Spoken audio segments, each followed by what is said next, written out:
the odd kids. I grew up in a small, quiet town where everyone claimed to know each other.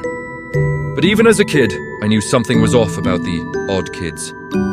They lived in a run-down house on the outskirts of town, with peeling paint and a yard full of dead grass. Nobody talked about them, but everyone knew they were there. They never went to school, never came into town. They were just there, watching. I didn't believe the rumors at first. That changed when I saw them myself. It was a dare, like most stupid decisions when you're 12. My friends and I were riding bikes down Maple Street, daring each other to get closer to their house. The place looked abandoned, yet it carried this strange, heavy feeling, like the air got colder when you got near it. "Touch the gate, I dare you," Tommy said. I rolled my eyes and rode up to the rusted iron fence. As soon as I tapped it, a loud clang echoed. That's when I noticed the pale faces in the window. 4 of them stared down at us from the second floor, their eyes too big for their faces, their skin almost glowing white in the dim light.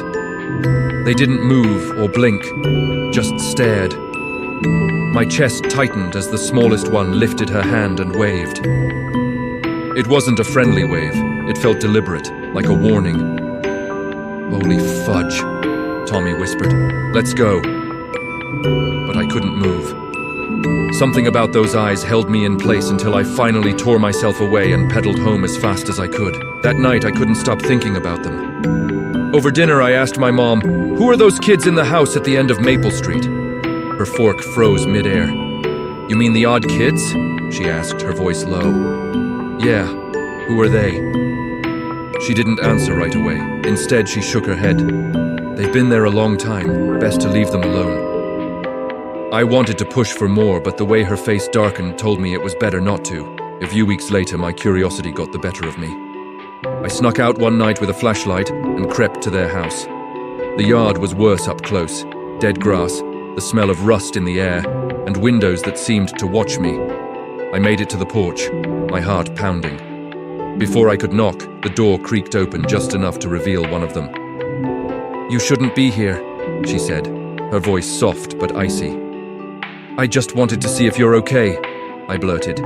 She tilted her head, her black eyes scanning me. "We're fine," she said, her tone flat. "But you won't be if you stay." Before I could respond, the door slammed shut, and a low, guttural growl came from inside the house. It wasn't human. I ran, stumbling over the uneven yard until I was back on the street. I thought I was safe, but that night, I felt something watching me. I couldn't sleep. When I finally did, I dreamed of glowing eyes and cold, pale faces. The next day, I felt off. My friends said I looked pale, but I brushed it off. That night, as I lay in bed, I heard tapping at my window. I tried to convince myself it was just a tree branch, but when I looked, they were there, 3 of them, standing in my yard. They stared up at me with unblinking eyes. The smallest one raised her hand and pointed at me, her lips moving silently. Then she smiled. My blood ran cold, and I hid under the covers. The next morning, there was no sign they'd been there. No footprints, no broken branches, nothing. But I couldn't shake the feeling they were watching me. I started seeing them everywhere. At the park, in the store, even outside my school. They never got close, but their eyes were always on me. When I told my mom, she looked horrified. "You didn't go to their house, did you?" she asked. I lied and said no, but she didn't believe me. "Stay away from them," she warned. "They're not like us." "What do you mean?" I asked. "What are they?" She didn't answer. The last time I saw them was a year later.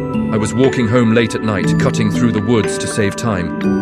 That's when I heard whispers, soft, overlapping voices all around me. I turned and saw them, standing in a line, their glowing eyes cutting through the darkness. "You should have listened," the smallest one said. The whispers grew louder, and everything went black. When I woke up, I was in my bed. My parents said I'd been missing for 3 days. I didn't remember anything, but since then, I've had nightmares of pale faces and whispers that never stop. I moved away years ago, but sometimes, late at night, I still hear tapping on my window, and every time I'm too scared to look, my students submitted the most disturbing, living history project I've ever seen. I've been a teacher for nearly a decade, and I thought I'd seen it all until last week. It started with a simple assignment. For our living history project, I asked my students to interview an older relative or family friend and write about an important event they'd lived through. Easy enough, right? Most kids turned in papers about grandparents in the war or parents during big life moments.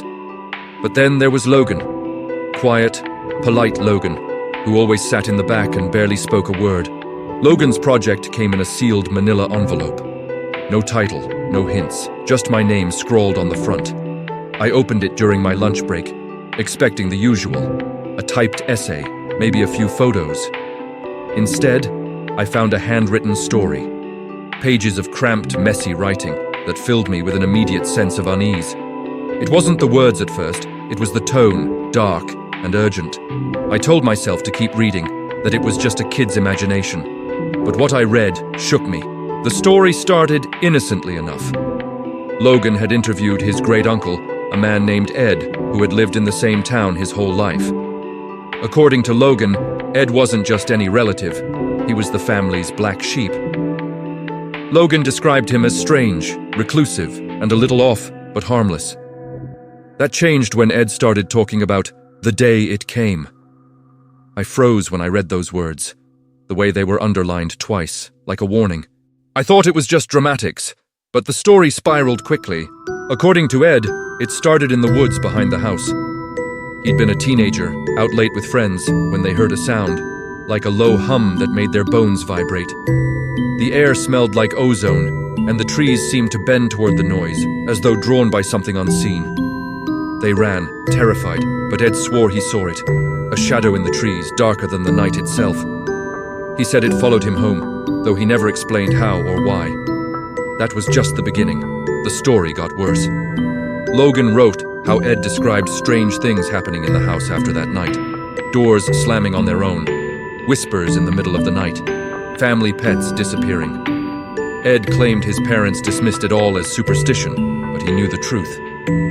Whatever was in the woods had attached itself to him. It wanted something, Ed told Logan, and it wasn't going to stop until it got it. By this point, my lunch break was over, but I couldn't put the pages down. The final part of the story was the worst. Ed said it escalated one summer night when he was home alone. He described waking up to the sound of footsteps in the hallway, slow and deliberate.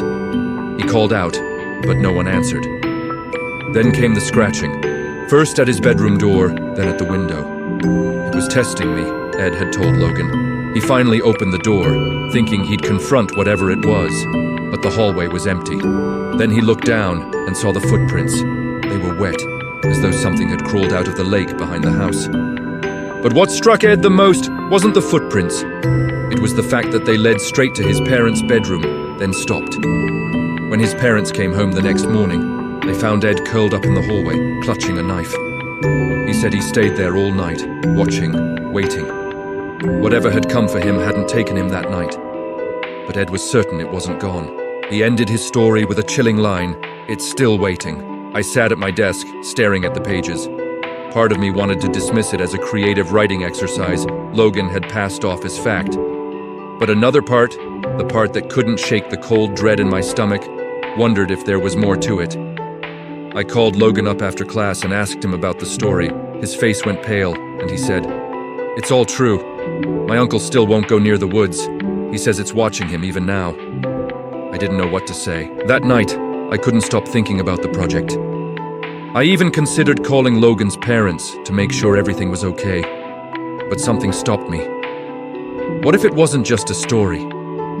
I laughed at myself, trying to shake the ridiculous thought, but deep down, I felt like I'd read something I wasn't supposed to. Then, as I was locking up the classroom the next day, I noticed something on my desk, a single piece of paper with a message scrawled in Logan's handwriting. It read, "Don't go into the woods. Haven't seen Logan since. He stopped coming to school the day after he turned in the project. His parents said he was sick, but I can't shake the feeling something else is going on.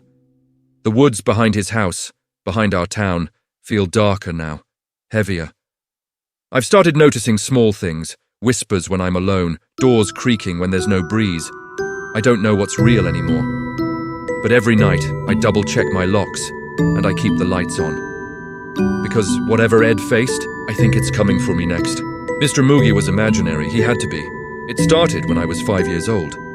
My parents had just moved us into a small old house on the edge of town. The place was huge for a family of 3, but that didn't bother me. What bothered me was Mr. Moogy. My parents thought he was just an imaginary friend, the kind every kid has. But the more time went on, the more I realized. Mr. Moogy couldn't be imaginary. He had to be real. No child's mind could invent something so wrong. I first met Mr. Moogy on the day we moved in. I was playing in my room when I saw him standing in the corner, just out of sight of my parents. He was tall, taller than any adult I'd ever seen. His clothes were old, like something out of a century-long past, ragged and stained. He wore a wide-brimmed hat that shaded his face, but his eyes were the only thing I could make out clearly. Black, empty, like deep pits that never ended. "I'm Mr. Moogy," he said in a voice that wasn't quite a whisper, but not quite normal either. At first, I didn't tell my parents. They were busy unpacking, and I figured it was just my imagination. But over the next few days, Mr. Moogy didn't leave. Every time I looked up, he was there, standing in the corner of my room, just watching. I told myself it was nothing, just a kid's trick of the mind. But something about him, about his eyes, made my stomach twist in a way I couldn't explain. It was like he knew things about me that no one could. Eventually, I couldn't keep it to myself. I tried to tell my mom about Mr. Moogy, but she just smiled that smile grown-ups do when they think a kid's making things up. "You're just tired, sweetheart," she said.